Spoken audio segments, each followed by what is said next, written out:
Hello fellow plastic throwers, this is Fulcrum, and in today's video we're going to be looking at how you can disassemble your Airsoft M4 and extract the version 2 gearbox inside and how you can disassemble that gearbox. To start off with, we want to remove the crane stock, so you want to put your finger behind this lever here, pull it downwards and it should slide all the way off the buffer tube. Now the next step I already did because this has got a slightly different back end, but for a G&G CM16 you want to remove the screw out of the buffer tube here and the plastic bung on the end should come off. Next we want to remove the screw holding the buffer tube on. Normally on the CM16 that is a crosshead screw that goes all the way into the gearbox. However, because this has got a recoil system in, it's got some sort of fancy bolts, so I need to use a flathead to remove it, but like I said, crosshead screw in there, put a long screwdriver in, unscrew it all the way and the buffer tube should come off.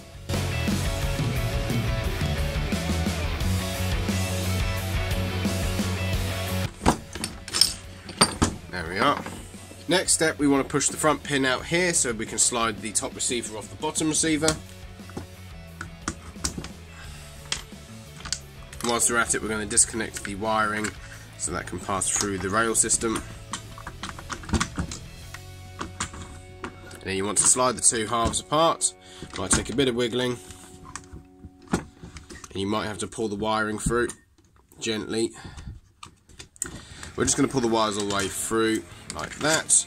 Now we can put the top receiver out of the way and we get onto the lower receiver. Whilst we're at it, we want to remove the back pin as well because that locks the gearbox into the lower receiver.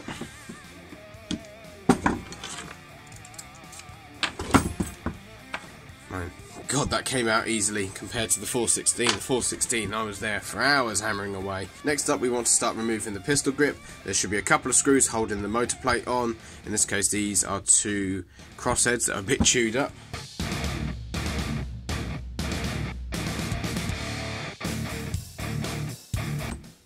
There we are, so the motor plate will pop off, and then you can see your motor.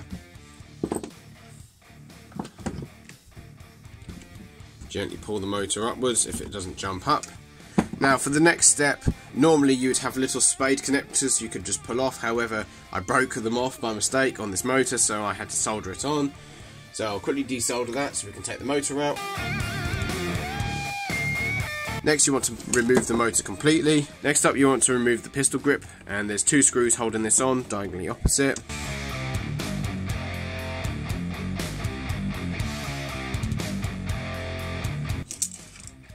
Right, now we've got the screws removed, the grip can come off.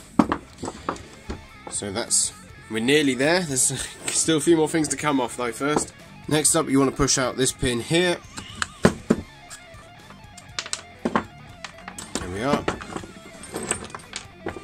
And once we've got it over on this side, you want to remove the magazine release. Now in this case there is a little crosshead screw here. Sometimes it might be an Allen key in the side of it, but you want to remove it nonetheless.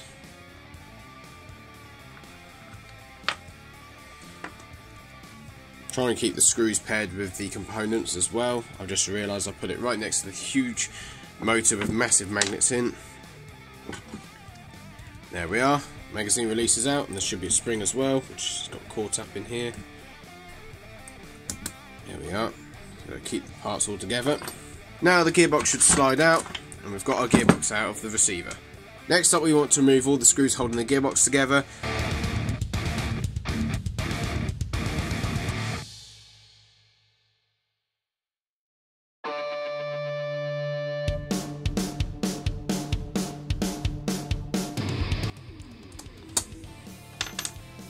Right, now that all the screws are out, we want to hold onto this to make sure it doesn't pop apart. I'm going to invert it. Next, you want to get some sort of thin rods to put up through the centre of the spring guide hole, and you want to lever downwards ever so slightly so you can help control the spring when you open this. And then you want to crack the gearbox casing. Once you crack the gearbox casing, you want to crack it at the back first, and then you want to work the spring guide out first with the spring to relieve the tension in the gearbox. There we are. And then you want to slowly lift the casing. And yes indeed, we have stripped the piston.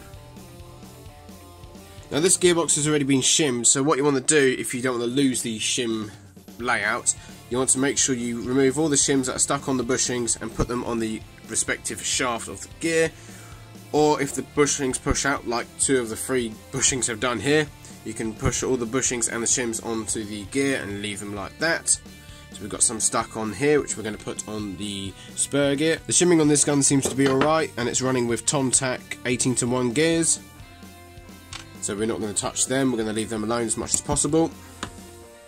So we're going to remove the spring all the way. What we're also going to do now is we're going to unhook this spring at the front of this front post, and then we can remove the compression assembly, which is the piston, cylinder and cylinder head. Ooh, that's nice. That's a nice bit of chewy action there. That's... ooh. Yeah, that's not good. Now we're going to start removing components from this gearbox one by one. This is the sector gear. You have a sector of teeth which pull back the piston via the rack on the piston. And it also has a bump which pulls back the tappet plate, which pulls back the nozzle to load a BB into the hop chamber. And on the other side there's a little cam which engages with the cut-off lever, which allows it to do semi-automatic. Next up is the trigger mechanism. We have the trigger, there's a spring for the trigger, there's the safety, you have the trigger contacts and the trigger contact return spring. Once you pull the trigger, the contacts are connected and the gun will fire. And if the gun's on semi-automatic mode, the cut-off lever will hit against the cam on the sector gear once it's done the cycle, and it will disconnect the contacts. Because it's half hanging out, we're going to remove the bevel gear next. The bevel gear meshes the pinion of the motor to the rest of the gearbox, and it also has a ratchet mechanism with the anti-reversal latch, which stops the gearbox from running backwards. This is the anti-reversal latch. It's a spring-loaded ratchet pull that sits in that little hole there, and the spring braces up against that piece of metal there. And this locks against the bevel to prevent the gearbox from reversing. Next up we have the spur gear, which sits in the centre. This just helps reduce the speed even further and increase the torque. This is our replacement piston. This is an Element polycarbonate piston. So what we're going to do is we're going to open it and make sure it matches up with the old one before we chuck it in the gun and realise it's got too many teeth. It should be 14 tooth, which is a standard AEG piston. I believe SA80s and SR25s have an elongated version too, and they take 22 teeth pistons, I think. 14 teeth, yeah, that's got 14 teeth just as we want. So what we've got to do now is we've got to remove the piston head and put that on here.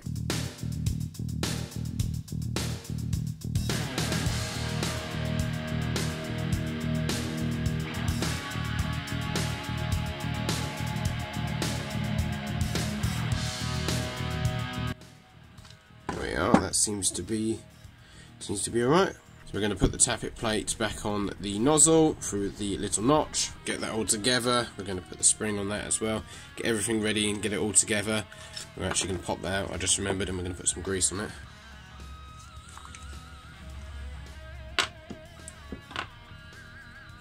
You can never have too much grease. As long as it doesn't get on your hop unit, you'll be alright. Or in the barrel. Well, probably not the best thing to have in the electrics, but you know, give it enough grease.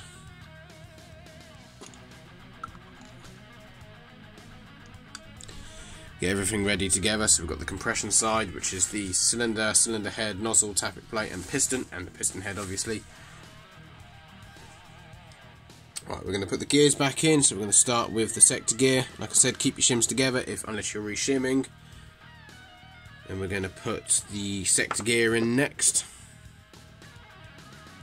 Sure, yeah, shims on there.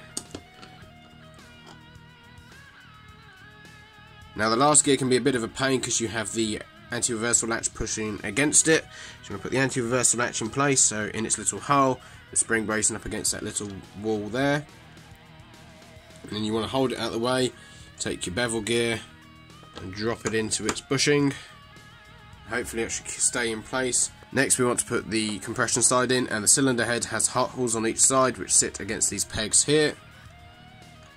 And the cylinder should snap into place in its little window. You want to have the piston sitting in the rails and the rack of it pointing downwards. When you put the compression side in, you want to make sure that the tappet plate sits nice and flush against the sector gear, so you might have to do a bit of wibbling and wobbling for it to fit, but that's alright now. Next we want to hook that spring back up to the front posts. There we are. So that's now in place. Now here comes the fun part, especially when you've got soldering irons sitting just out of arm's reach. So I'm probably going to burn myself against it, but hey ho. You want to get your spring guide, and you want to get yourself all ready for this. So you put your spring and spring guide together and then put them in the piston. Make sure you haven't missed anything out before you try and put this together. The spring guide has lugs which will sit inside some notches at the end of the gearbox, so you want to make sure that when you're pushing the spring guide in, it sits in and snaps in place. Like I said, get everything ready. Roll your sleeves up, because this is potentially the difficult bit, especially if you're building a DMR. You want to put your hand on the cylinder, push downwards, and push the spring and spring guide in place. The spring guide is now snapped into its little holes. Keep pressure on that, otherwise it will jump upwards and then it becomes really annoying. Make sure you haven't forgotten anything. Put your finger through the cylinder hole, push against the cylinder, and you want to hook it over the front of the cylinder head where those little pegs will sit into the holes. And then you might also need to push the safety lever out inwards, sorry. And then you might have to, and then you want to fold the spring guide downwards with the rod, and that's all pushed in place. Now we want to make sure that all of the bushings are lined, so keep the pressure. Now there's a slight gap going around the gearbox casing, make sure the wires aren't trapped. It's looking a bit more promising. There we are. There we go. That's better. So there shouldn't be any gap around the outside. And all the bushings are in place. And now we want to put all of the screws back in.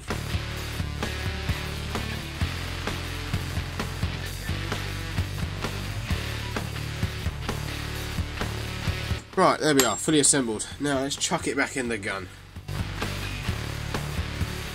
What we're going to do is we're just going to put this pin in first just to hold the gearbox in place. We'll put this pin back in as well.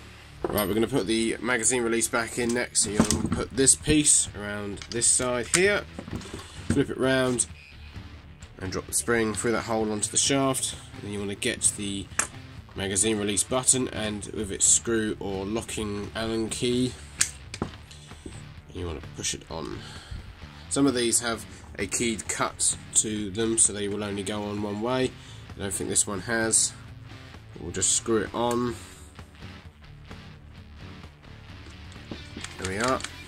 Next is what I'd consider the dangerous part. We're going to put the motor grip on. So you want to feed the wires through those two larger holes. The positive one goes out at the front, negative one goes out at the back. And then this will slide onto the gearbox. Now when we reinstall the screws that hold the pistol grip on, I recommend you hold the gun the right way up. That way if the screw falls off the screwdriver, it falls outwards and you don't have to worry about it falling in the gearbox. Otherwise you've got to take the whole damn thing apart just to get a ruddy screw out of the gearbox.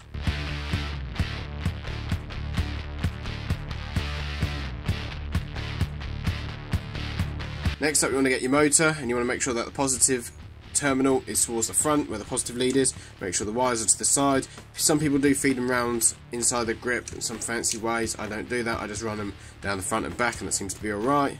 At least on this gun it is. So you want to keep the wires out of the way, make sure the spring's on the end of the motor, and you want to drop it in place, and you want to push it down and make sure it moves so you can adjust the motor height. And of course with this gun we need to do a bit of soldering.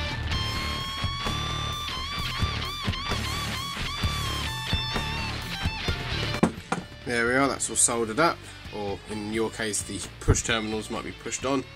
Right, so that's all soldered up or reconnected with spade terminals, however you've done it. Once you've got the motor reconnected, you can then get the motor plate.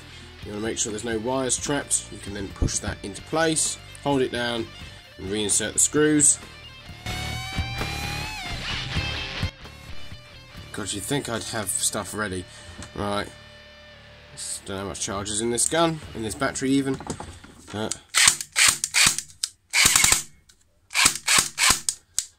Yep, she lives. That battery needs a good charge though.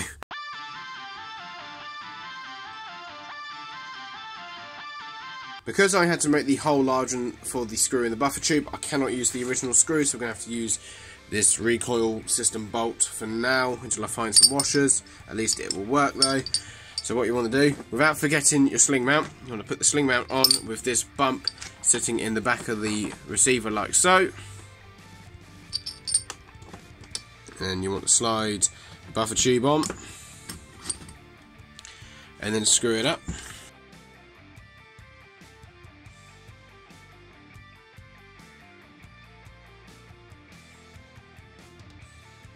And then finally we can put our stock back on. Again, putting that lever downwards Oh, I just remembered I forgot to put the bung on the end, but I don't have it because of the... yeah, so whatever. Anyway, that'll go back on like that. And we're done. So that's how you remove the version 2 gearbox from a G&G CM16 Airsoft Carbine. That's how you take said gearbox apart and reassemble it once you've done the work you need to do. And that's how you reassemble the gun. So hopefully this should help you with 99% of all Airsoft M4s, and it should help you with the majority of version 2 Airsoft gearboxes. I mean, you might get some proprietary ones and all fancy triggers and all that, but that's how you work on a bog standard version 2 Airsoft gearbox on a bog standard Airsoft M4. So that's it for this video. Thank you very much for watching. If you found this useful at any point, then please do give it a like. And if you don't want to miss out on any new content, make sure you subscribe and click on the bell icon. And as always guys, play fair, play safe. Take care.